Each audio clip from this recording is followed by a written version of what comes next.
Maayong gabi mga idol. Karon di ay na ako gi-config diri kay na magpatawad sa kuha personal. Mo din ni akong ginagamit sa mga client na ako mga idol sa magpatawad sa kuha og personal. Kaning kuan. Uno ni siya uno. Expon. Kaya ang OLT nato kay Expon man. Ang router po nato nga gamiton Expon po siya, pero pwede gyapon ni siya sa Jpon. So dali ra ni siya i-set up. Mo ni akong ginagamit sa kuan na magpakabit sa kuha og kuan personal wifi.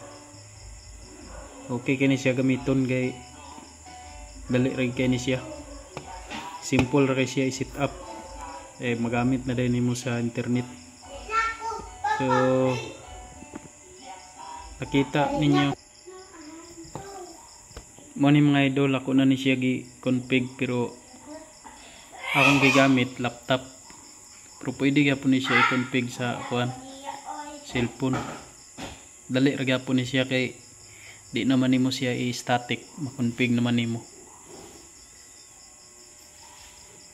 Mo gini akong ginagamit sa akong kuan mga personal kanang na magpataod sa kuha og private personal wifi.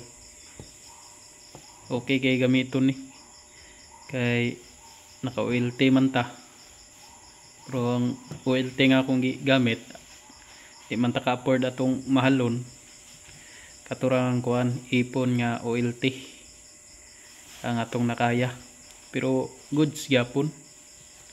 Okay gyapon siya mohatag og sa internet para sa atong mga client. Nagyapon gigamit nako nga kuan, nagigamit nako nga igamit yapon nako ang OLT nako para sa kuan piece wifi. Duble duha day ang iyang gamitan sa akong OLT na magpatawad og piece wifi, tauran po nako piece wifi og personal am taod yapon ta.